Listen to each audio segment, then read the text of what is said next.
Hello and welcome to the show. Well, you're in for a treat today. I am delighted to speak with this young lady who I started following on Instagram some months ago and just watching her journey of all the things that she's been doing as a dynamic producer, moving from being more of a producer to being more of a talent, and then how she's really been challenging herself in the health and fitness area.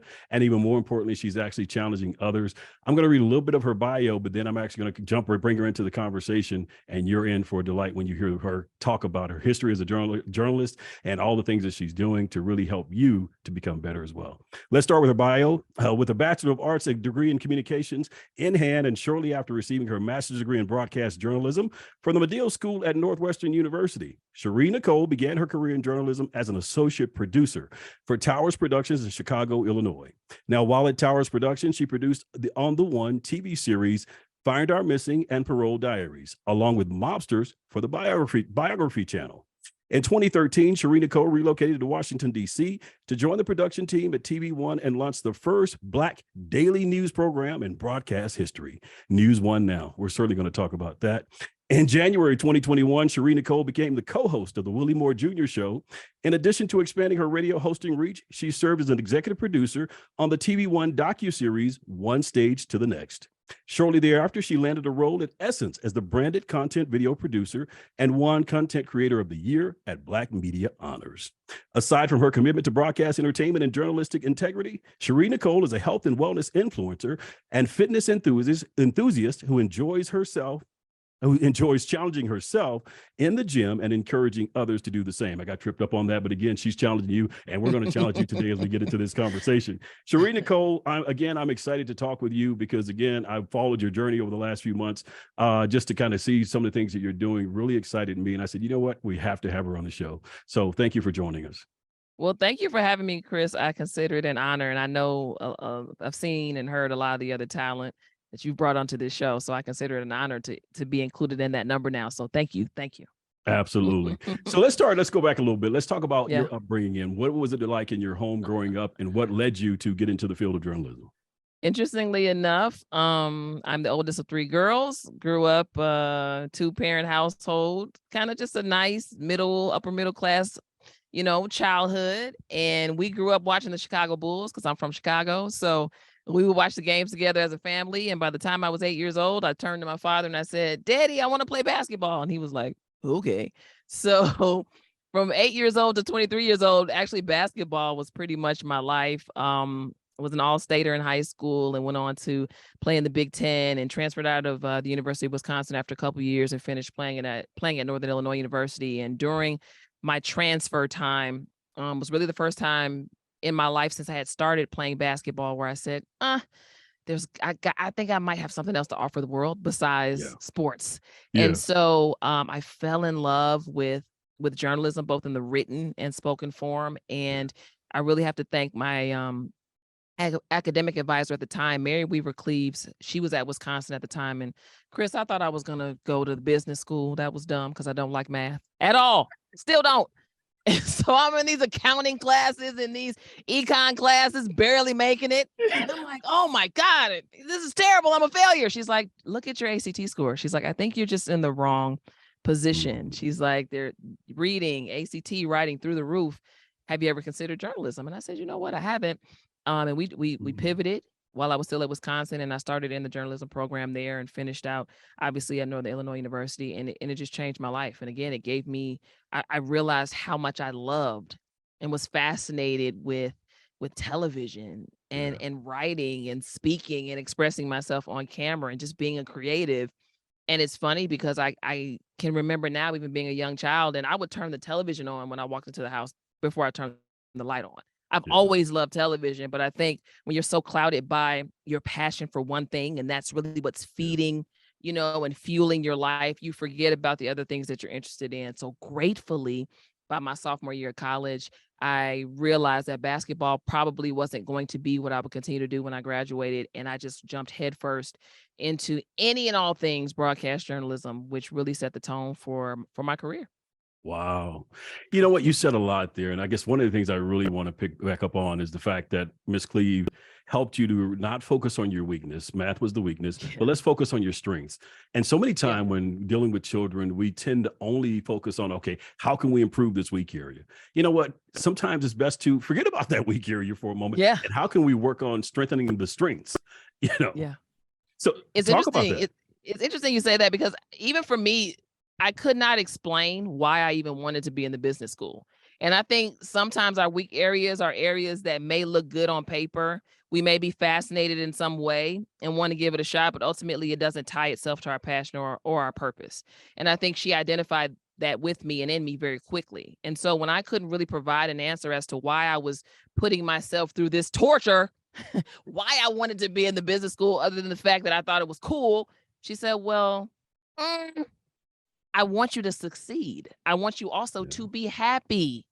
You're not happy because you're chasing after something that is not tied into your passion and probably not your purpose. Doesn't mean you may not go on to be an entrepreneur at some point, but right now I'm looking at you abandoning your strengths because that's what Yeah. I was doing. I wasn't even Yeah. functioning in that space at all.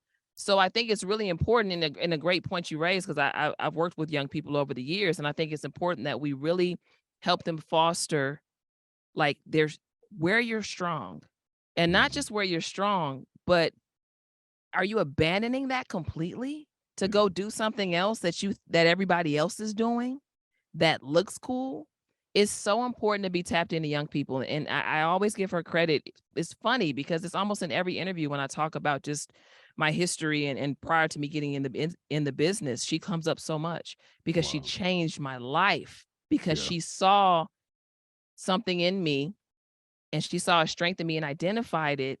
It was always there, but nobody else tapped into it but her. Yeah. And because she did that, we're talking right now. So I really, really can't thank her enough. Yeah.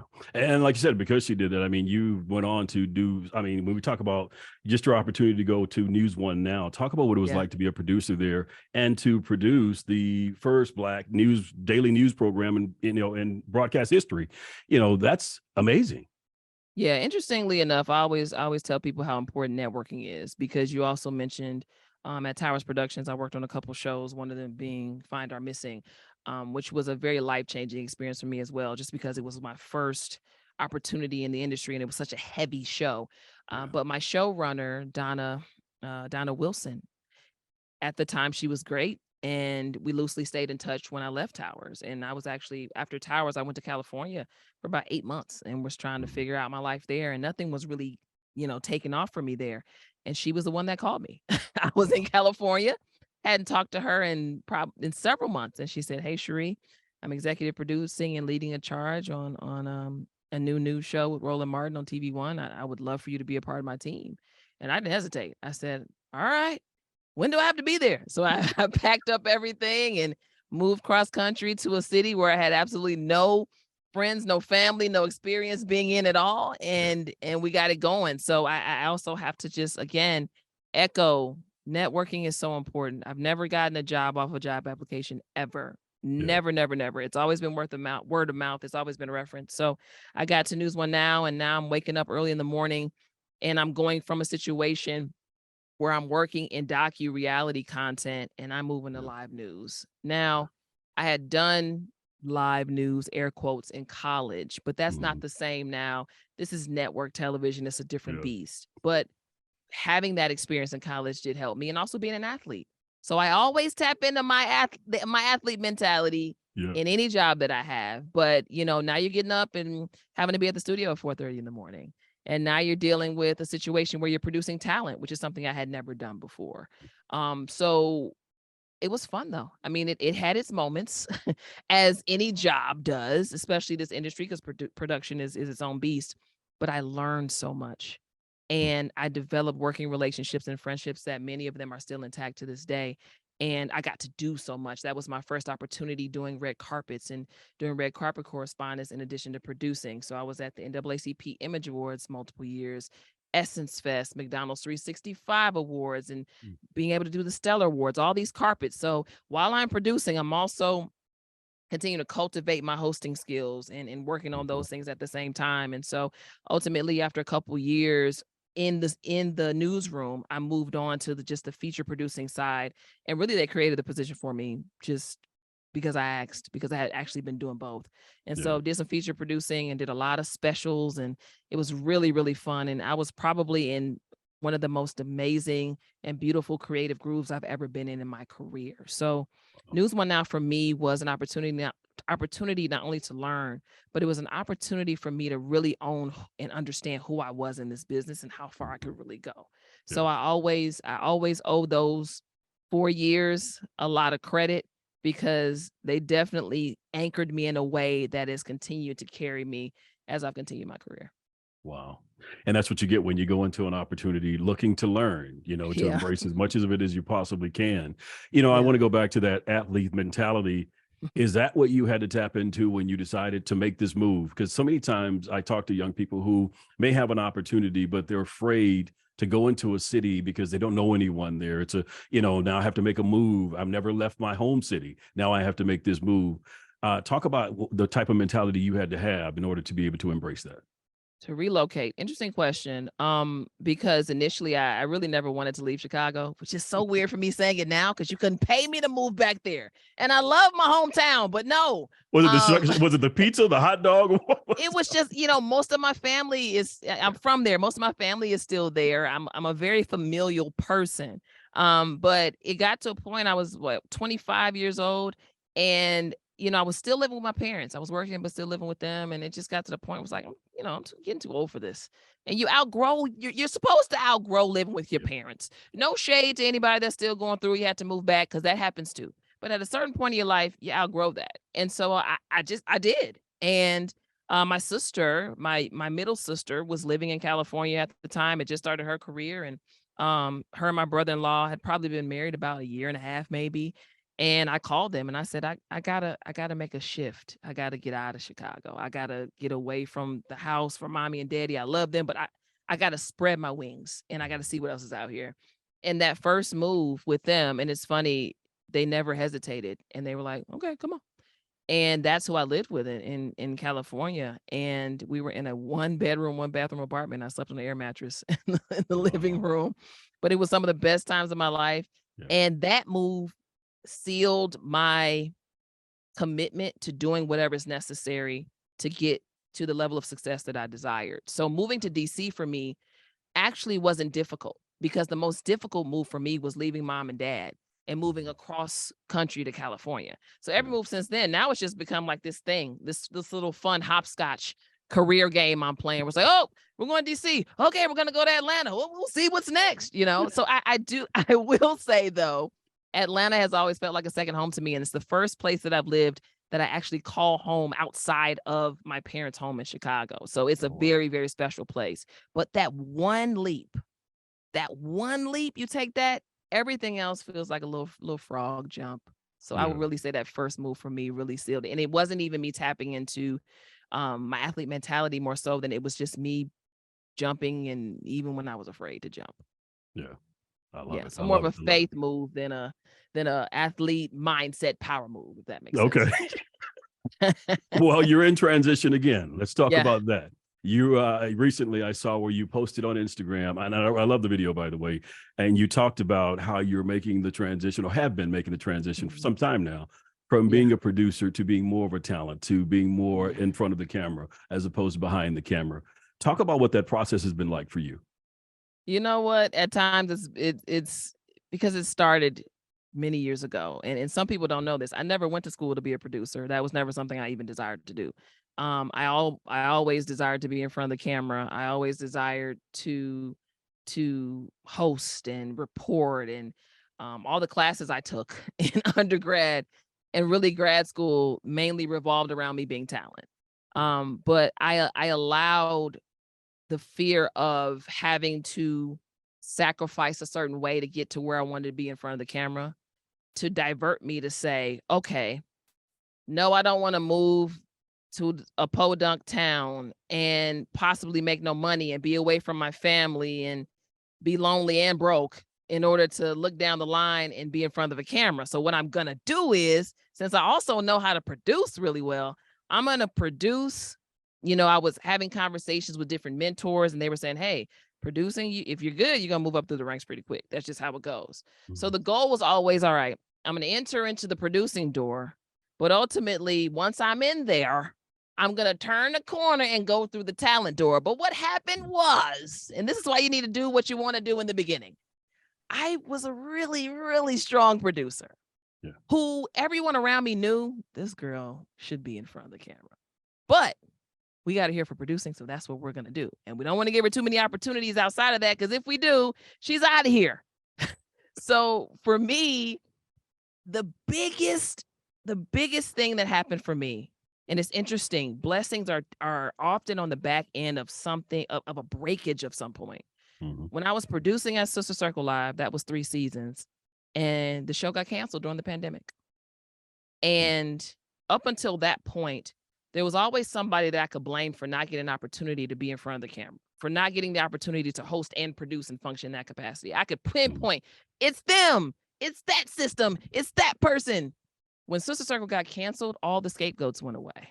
And then all the other options to run into another producing opportunity that, again, wouldn't allow for me to be fully who I was professionally, those went away too, because everybody's scared. Nobody's producing, nobody's doing anything. Everybody's in the house. And so from then I said, well, the Lord said, this is your time. There's nobody to blame. So either you're going to do it or you're not. And I started to just go on IG Live, and I created Just a Thought with Shari Nycole. It was on IG Live, and I just started reaching out to every single person I knew would respond. And the thing about producing that I'm so grateful for, I've developed so many really solid relationships. There's a lot of people that I can call and just say, hey, can you be on my podcast? I got an IG Live. Can you do it? And I got so much support. And from there, I got the opportunity to transition into a podcast, and we just kept pushing. And again, I tell people, you have to tell people who you are. You have to reintroduce yourself to people constantly. And don't let your ego get in the way where you're like, I already said that. I already told them who I was. Why do I have to keep telling people I'm a host, I'm a talent? Don't they see? No, most people don't see. And even if they do, that's not what they want to see. They want to see the person that's been labeled the producer. Some people are not interested in this new you. So I've learned that I have to continue to say to myself and to other people, to reiterate, this is who I am. And guess what happens? They start to believe you. There you are. So in this pivot, it has been a very challenging, but it's been a very, very, very promising time. I've evolved a lot. And from my podcast also came my opportunity to co-host the Willie Moore Jr. Show. So now I'm getting a chance to be on nationally syndicated radio 5 days a week. And other hosting opportunities and correspondent opportunities have come through. And now people are taking my voice and my approach seriously, and speaking engagements and things like that. But it took a lot of work. And it really took me to just own, if this is who you are, it's not enough to just say it. You have to be that. You have to do that all the time. And so it's been going on 3 years where I have really, really been in this place. And it's interesting. It doesn't feel like a sharp turn anymore. It doesn't feel like this sharp pivot anymore. I feel like I'm past that point. Now it's okay. How do we build on the momentum that we've created? Because people are taking you seriously now. So how do you continue to move forward in the hosting capacity, but also not produce because you have to, but produce because you want to? Where are the projects, or how do I create the projects or ideate around what are the things that I want to say? What are the stories that I want to tell? So that producing isn't burdensome for me. It isn't a step back from where I want to be. It's actually just something that also comes as a compliment to the hosting and talent side of my brand. I love it. I love it.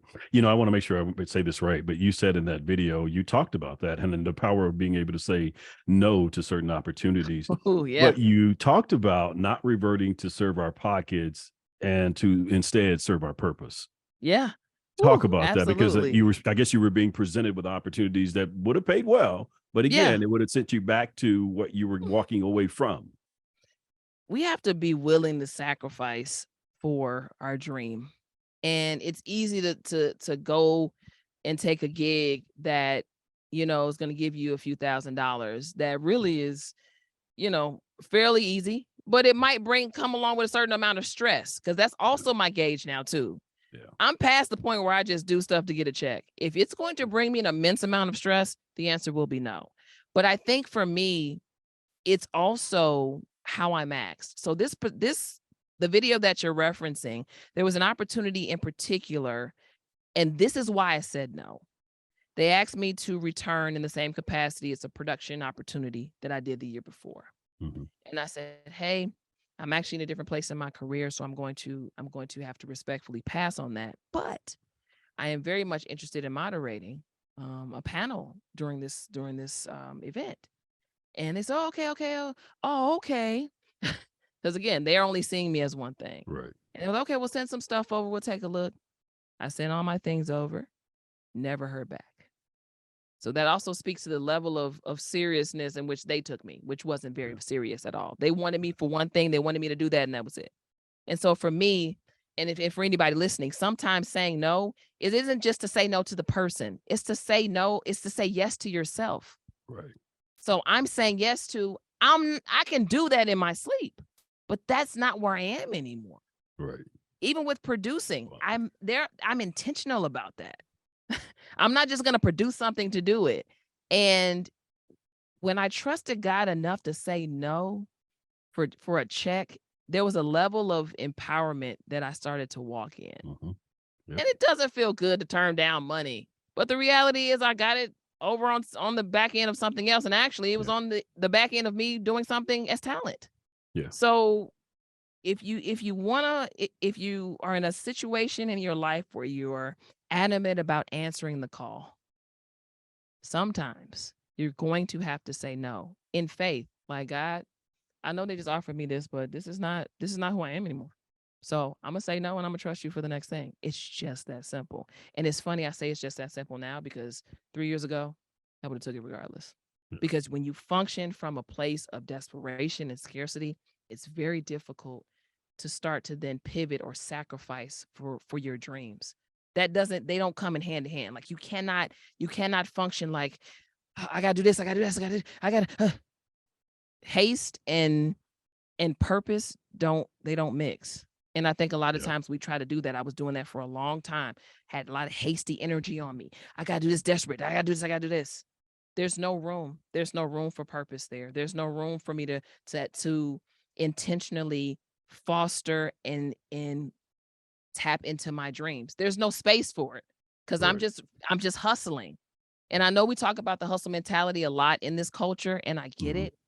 But at least for me, when it comes to what I believe God has called me to do, anything that I do that relates to what he's called me to do, it never feels like a hustle. If I'm hustling, that's me just doing that because I'm doing it. But it's not something that I've ever felt led to do. No. Wow. Man, you dropped so many gems within that piece. I guess I will ask you, and I almost was going to forego the question, because all of what you just said may have really answered the question. But the question is, what is that one thing that you learned about yourself throughout this process that you didn't know that you would uncover about yourself? It's a good question. Nobody's really ever asked me that. Because I think the obvious would be, I could do it. I learned I could do it. But I think just from a professional and a personal standpoint, I did not know 3 years ago, when I really took a stand and said, God, I trust you, that boundary setting would be something that would be so valuable to me.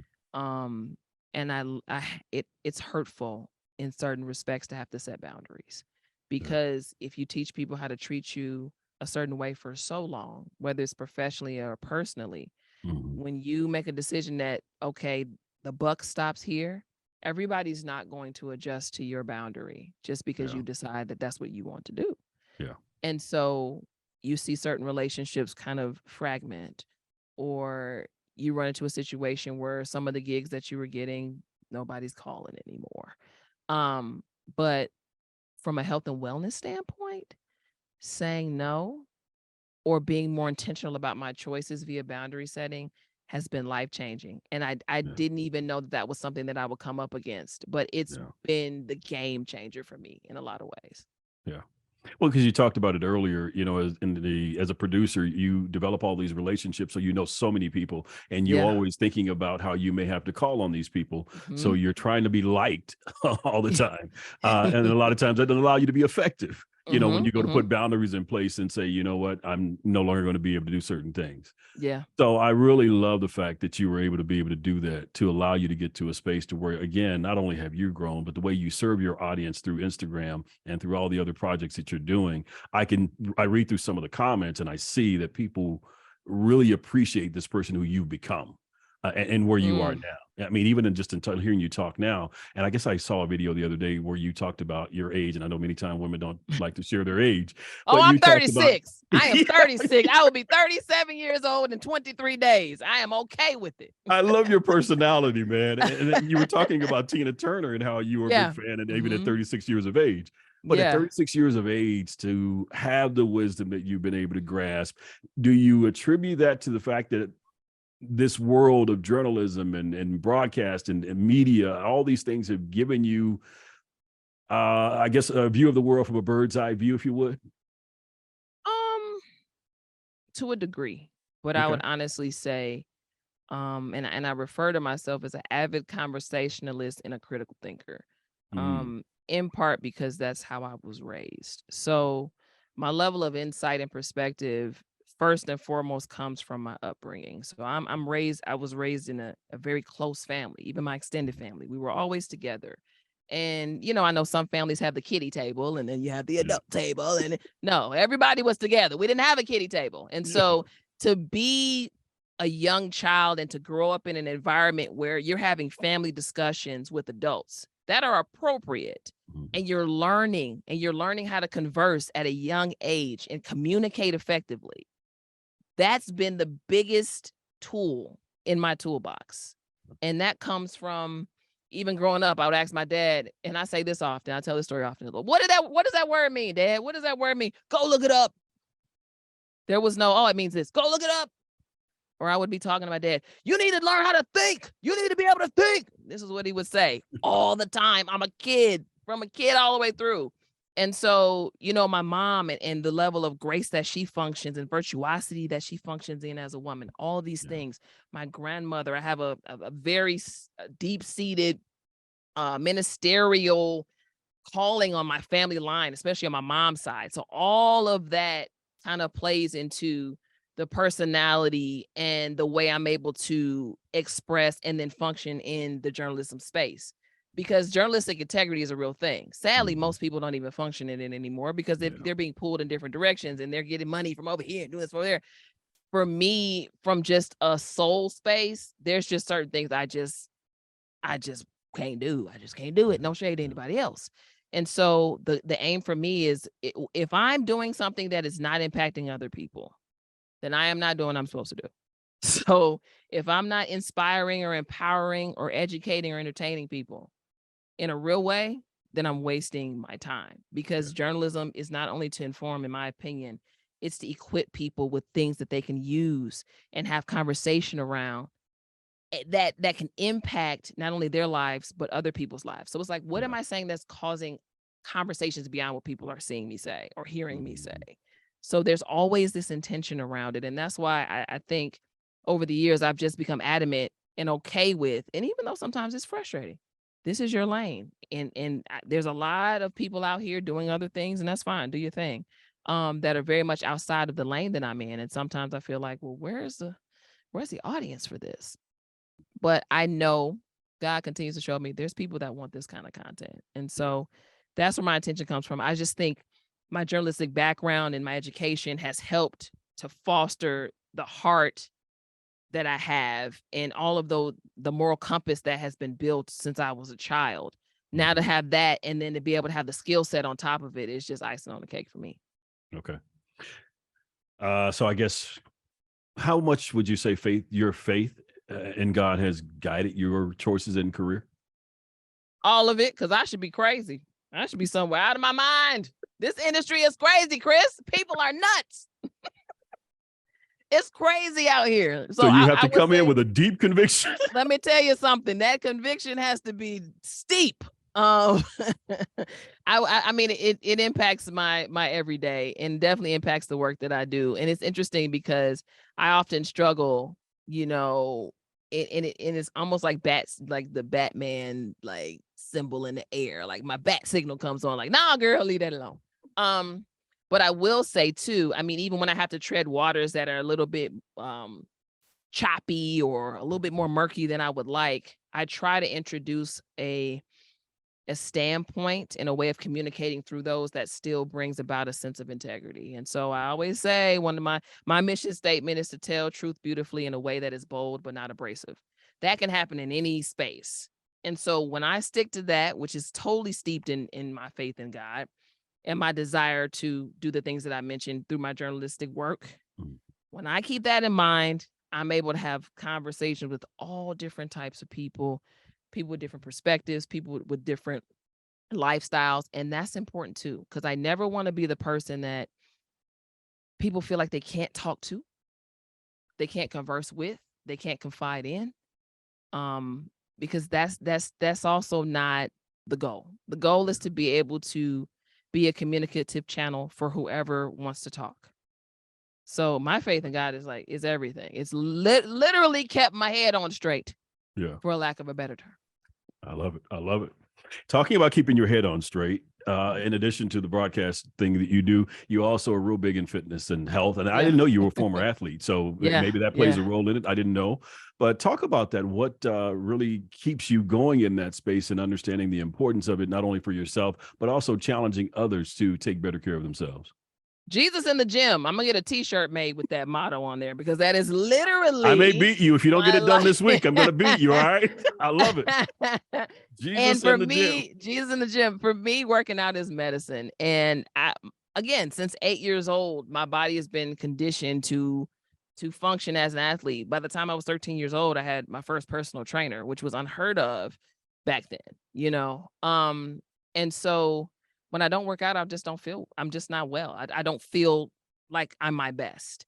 And being able to, you have to have a certain amount of energy to do this, to be in our industry. You know this, Chris, like anybody else. But also you just want to feel good. You want to look good. And for me, other people have things that they love to do. Some people love to go play golf. Some people have other things that they do to make themselves feel like themselves. For me, it's working out. And this goes back to the athlete mentality, Chris, because sometimes it makes you crazy. I literally find myself arguing and battling inside, like, I don't feel like going to the gym. You need to go. You really need to. We got to get 5-6 days a week in. And I'm like, no, I don't. Like, I'm grown now. Where am I going? I'm not going to go play on a basketball court. I'm not going to practice with. You need to be in there. So it never leaves you. So you really have to learn how to recalibrate your mind when you stop competing. So for me, I'm still working on the recalibration. So I'm still in the gym 5 days a week, but it makes me feel good. And I will say, if I do nothing else with my health and fitness, especially at this point in my life, it is to inspire us to take better care of ourselves, whatever that looks like. For some people, it could be yoga. I tell people all the time, get outside. Like I talk to coworkers that don't even take a lunch break, that I'm like, when was the last time you exercised? How much sleep are you getting? Like all of these things matter. And especially Black women, we work. Oh my God. The way Black women work is nuts. Okay. Especially in the corporate space. It's outrageous. And we're sick. We're diseased in our bodies because we're not taking care of ourselves. Men out there, I ain't forget about you. I know you're working hard too. Black man, I understand. I'm not a Black man, but I know you're out here turning up and you're trying to do the best you can. But we get so consumed with work. And then people have families and all these things where we forget about ourselves. And so I just want to see us, especially my people. I just want to see us well. And we're not well. And if anything, COVID helped to show that, how many of us are just really not well. And I think we have normalized dis-ease because when you walk around unwell all the time, you don't know what well feels like. So you just think that that's well. You think it's normal. You think it's normal. So if I can post a video and somebody says, yo, I went and got on a treadmill today because I saw that. Great. Because that's what we're supposed to do for each other. So I'm hoping that, I continue to make an impact in that way with my own health and wellness journey. But it's, some of it's crazy. Chris, I ain't even gonna hold you. Some of this is like, girl, you're not competing anymore. And it's very difficult. You ask a lot of, high performance athletes, it's very difficult to go away from that world because you've been in Mhm. it so long and your body physically desires that. So as I have like, I'm 36, but I got the knees of a 60-year-old, but I'm still over here trying to squat like I'm 18. It's just dumb. It doesn't make any sense. So I'm constantly having to make adjustments, but I'm glad people are enjoying the videos. And shout out to my trainer, KD Wilson. He goes by KD with the muscle on Instagram. He's been a great anchor for me on the fitness side as well. Good, good. Well, keep hanging, and just hang in there. Hang in there. I mean, I'm right there with you. I'm 49, just recently turned 49, and I'm still in there 5 days a week, and it's not easy. That alarm goes off at See? 4 a.m., and I'll tell you, I'm having that same conversation. You don't have to Yeah. go this early. You could go later on today. Yeah. No, you're not going to go later today. Get up and go You now. are not going later today. Because that's the thing. We know we're lying to ourselves. So you might as well just get up and get over with it, because then you'll feel bad. Say you say you're gonna go later today, then you don't go. Now you're feeling guilty all day. It's Yeah. too much. So I get It's too up and much. I go. And the worst part, I'll tell you this, the sad part is I actually have a treadmill and a Peloton bike at the house, but I have to go to the gym. Yeah, So it's not the same. It's not yeah, the same. go I figure. get it. So let's talk about this. So when we talk about health, many times we talk about the physical aspect, and certainly going to the Yeah. gym. I mean, it helps us mentally as well, but Yeah. we don't talk a whole lot about mental health in our community. What are some Mhm. of the things that you do to, like you said, to stabilize yourself? Certainly your Yeah. faith in God, that helps. Mhm. Exercising them certainly helps Mhm. and plays a role. Are there any other Mhm. things that you do to really My kind of? therapist, hey spirit. Yes, my therapist. I have a good time in therapy, and it's funny. I didn't when I was producing for Sister Circle, that's when I met Spirit for the first time. She was a guest on our show multiple times. And before Sister Circle, I wasn't going to therapy at all. Mm, Kind of didn't think I needed it, and it was like, therapy, that's for crazy people. I don't need that. But as I've gotten older and just going through life and yeah. growing, getting older and as a woman and kind of experiencing different things and seeing different things, and also being in an industry that it's overstimulation overload, it's over information overload. Where's all that stuff going? Mm, And I started to really have an issue with anxiety probably, around my Sister Circle days, probably around 2017, 2018. And mm, I didn't really, I wasn't able to really identify that's what it was at the time. But yeah, I started going to Spirit probably a little bit before the pandemic. yeah. And I started just to learn things about myself that I didn't really even know were there. Mm, And people have to understand a lot of times too, when you're a star athlete, there is an air of narcissism that you carry just mhm, because you're getting all the attention and all the praise and everybody likes you. So you come into this people pleasing kind of a place, and you come into a space where if somebody doesn't do what you want them to do, now you're mad. mm, And so me being able to even I was very defensive and I lacked self-awareness because of these things. So athletic, wow. playing sports was great for me, but it also hindered me in terms of my EQ. My EQ was very low. So I was super book smart, really smart, could hold an intellectual conversation with anyone. But when it came to being vulnerable and expressing myself emotionally, I struggled. When it came to me being able to be corrected by other people, I struggled. When it came Mm, to me to be being able to set boundaries, I struggle because you got people pleasing in there. So mhm, therapy for me has been a huge, huge help. And I feel like my EQ is higher than it's ever been in my life because I've been able to work through some of those things. And I think too with therapy, at least for me, I was open to correction when I started. mhm. And that's a big thing because some of us aren't. And one of my good friends, she told me when I first started therapy, she said, you can't win at therapy. So don't go in there trying to win. She was like, Mm. that'll be the biggest mistake you'll ever make is to go into therapy, and it's not a competition. You're not gonna win.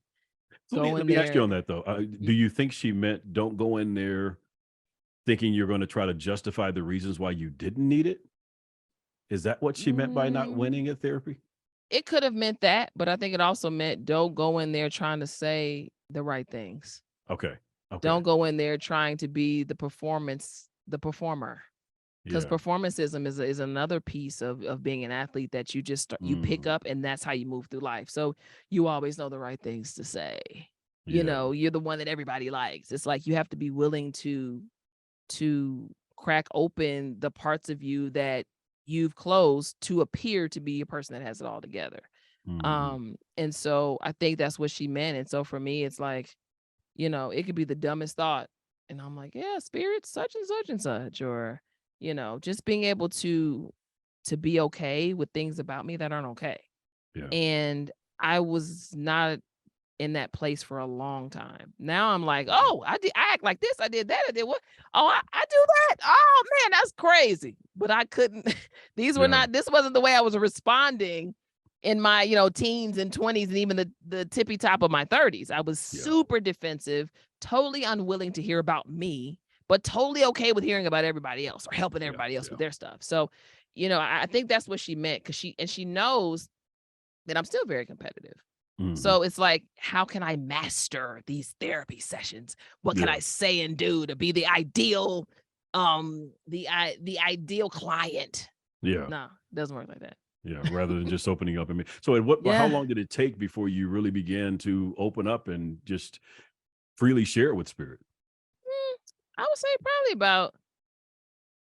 probably about maybe 10 months or so, when I really felt like, here, girl, I'm crazy, you know, like that. And thankfully you had an opportunity to see her on the shows, you know, prior to going in and working with her. Yeah. And it's funny you mentioned that, because that's really what made me trust her. I was able to see her at work, you know, and multiple times at Sister Circle. And then she was just super warm to all of us. And, you know, I wanted a Black therapist, and I wanted a woman, just because there's a way that we can relate to each other that I thought I needed. Especially considering the fact that and my mom's amazing, and I have a lot of amazing aunts, and my grandmother was amazing, and all that when she was here with us on this crazy earth. But I was reared by a lot of men, because I was always playing basketball. So most of my coaches were men, and my dad was taking me, you know, around to games all the time, spent a lot of time with him. So that there was that air of softness and femininity, that influence I didn't get to the degree that I really should have gotten it when I was younger.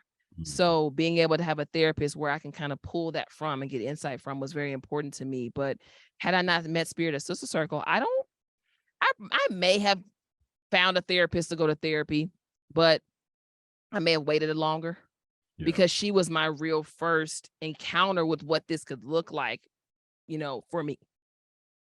I like it. The name of the podcast is Principles for Success. What are the top 3 principles that you attribute your success to? Woo! Number 1, well, in no particular order, but networking. Talk to people. Network. And I always tell people this too: network from an authentic place and space. Don't network with people coming into their presence trying to get something from them. Just be who you are and really get to know people. Not get to know people so you can get a job. Not get to know people because I want a mentor. No. Identify the places and spaces you're around, the people you're around, and then get to know them. Networking has been, as I mentioned earlier when we were talking, that's been my bread and butter when it comes to just getting really cool opportunities in this industry, being able to work with Will Packer, being able to even be at Sister Circle. I mean, the list could go on, but you know, that's been a huge anchor for me.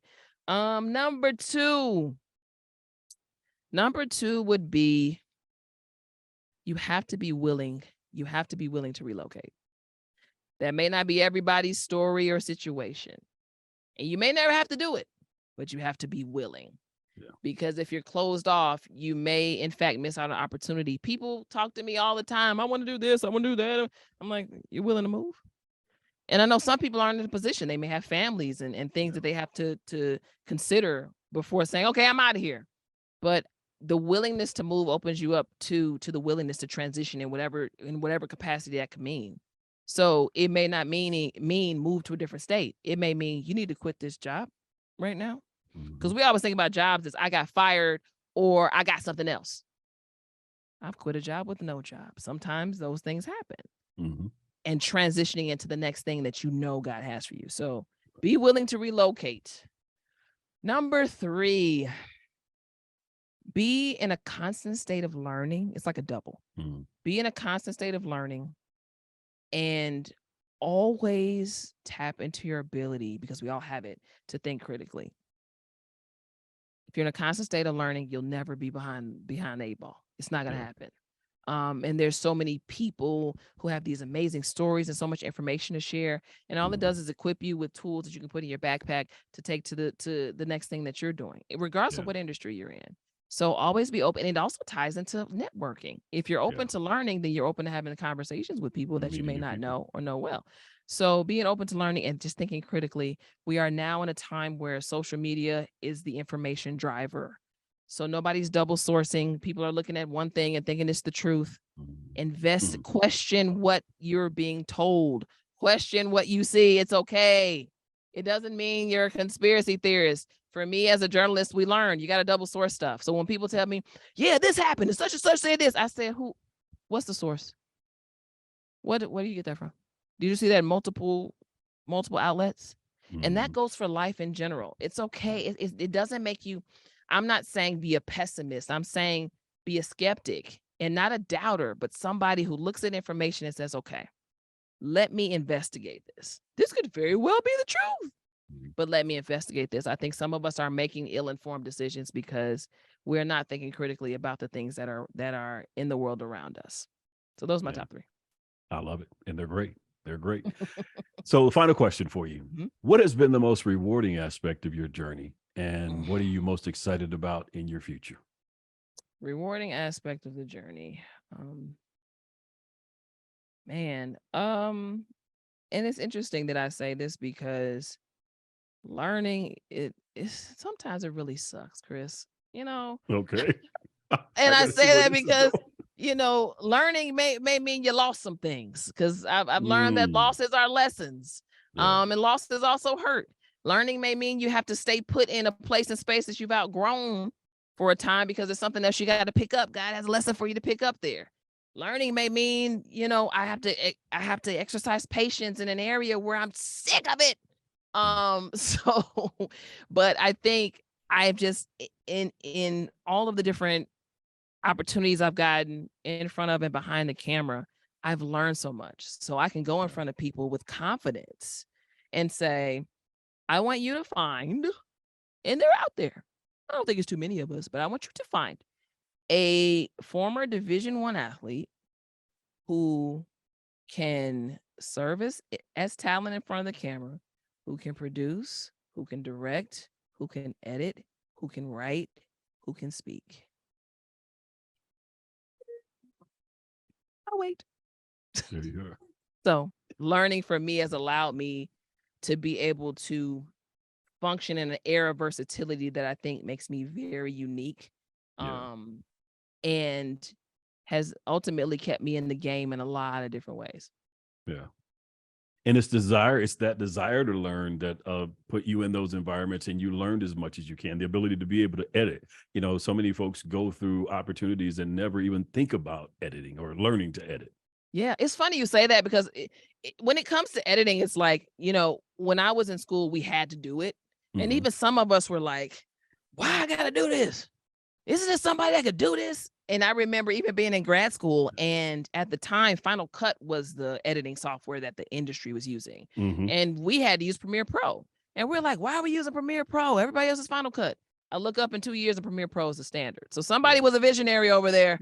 But sometimes you're going to have to do things that you don't want to do, but they'll serve as something that you learn them, and they'll take you far. So I think just the willing, even if you do it unwillingly, just do it.